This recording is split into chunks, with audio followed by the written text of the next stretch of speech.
All right, welcome back to the Elias Macco Show. We head over now to Jean-Denis Garon from the Bloc Québecois. He's the MP for Mirabel and the party's finance critic. Monsieur Garon, welcome back to the program. Hi, thanks for having me. All right, let's talk budget. Let's start off with deficit, right? So projected to be $78.3 billion in 2025-2026. I wonder, minimum, right? But do you have an issue? Does your party have an issue with large budgets? Let's be honest. You know, Quebec has large deficits. It seems like to provide services and to provide public services, sometimes you got to dig deep here. What's your take on the deficit? Well, you know, that's a historic deficit. It's almost $80 billion. But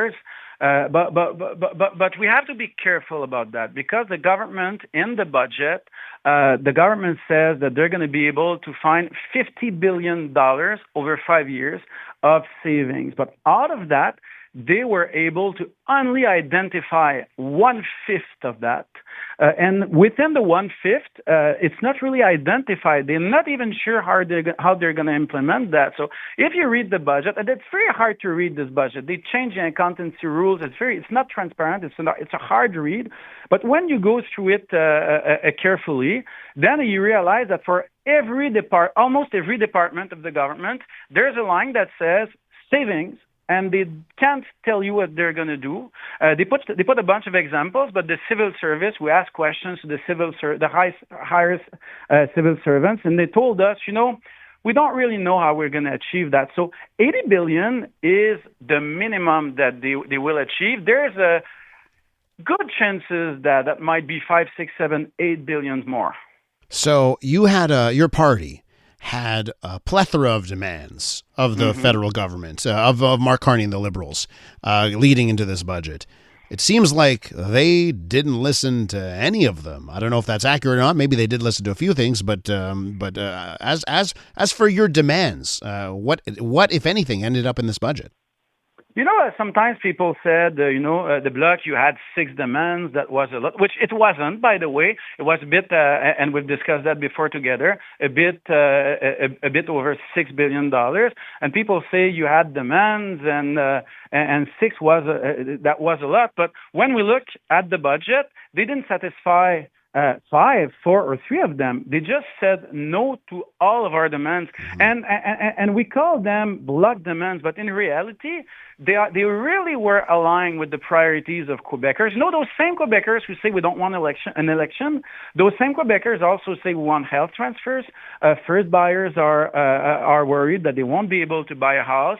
We need to build social housing. They don't put one more penny in social housing. Instead, they put all the money in the new structure, Canada Homes, that will slow down the construction of social housing in Quebec. And those are the priorities of Quebecers. And we asked for transfers in infrastructure. The 10 provinces asked for $100 billion over 10 years. If you account for new money in this budget, we account for $9 billion of new money over 5 years.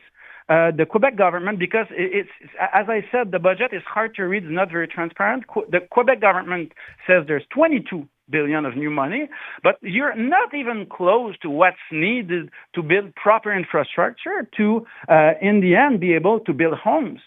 How can you build homes if our cities don't have the proper infrastructure?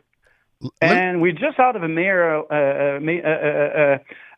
municipal election in Quebec, and that's what all the mayors ask for, and most parties ask for, and the Union des Municipalités du Québec asked for. So the government, they just didn't say no to the Bloc. They said no to all the priorities of Quebecers. Let me ask you, if this budget goes through, now the Bloc Québécois, you're on the record, you're not going to support this budget, correct? Mm-hmm. So No, we're not. If this budget goes through because the Liberals can find a few dance partners, either people crossing the floor or people abstaining, not showing up, or the NDP voting for it, whatever way they manage to get this budget passed, what are the effects of this budget? If this budget goes through, what will the effects be? Well, now the vote on the budget, they're going to be in 2 weeks from now. Probably the first main vote is going to be on November 14th.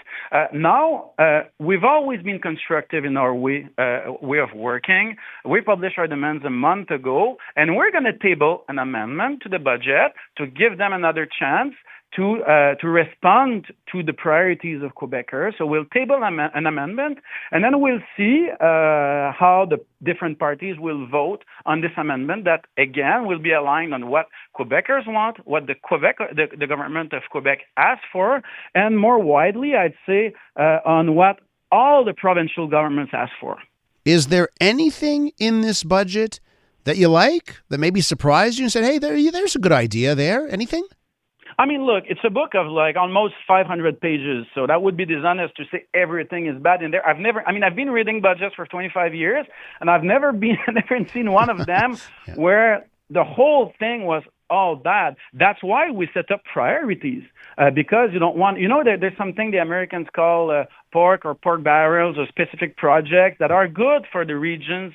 You have this airstrip in aux Îles de la Madeleine, that's going to be a very good thing for exporting their products. That's a good thing. There's a few projects. There's a few tax credits for, of course, they're extending tax credits for oil and gas companies. We're against that. There's a few tax credits that may make sense, but that's all but a generational budget.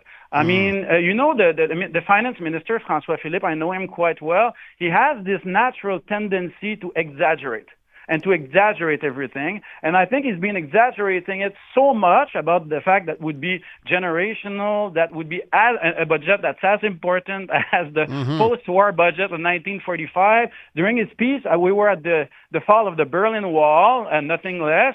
And then you realize it's just a standard budget with very high liberal deficits and conservative priorities. So there's a few things good in there. But when you look at the whole thing and we look at the priorities, they're not in there. And that's what matters to us. And Mr. Garon, to wrap up here, what are your thoughts on what's happening in the House of Commons right now with the floor crossing from the Conservatives to the Liberal Party? And if, at the end of the day, do you think the government will find a dance partner to pass this budget? Look, it won't surprise you that I won't speculate on that, but I'm going to tell you something that I feel very deeply. The government keeps on saying that they got a strong mandate from Canadians last election. The reality is that they got a minority government and they didn't get a strong mandate.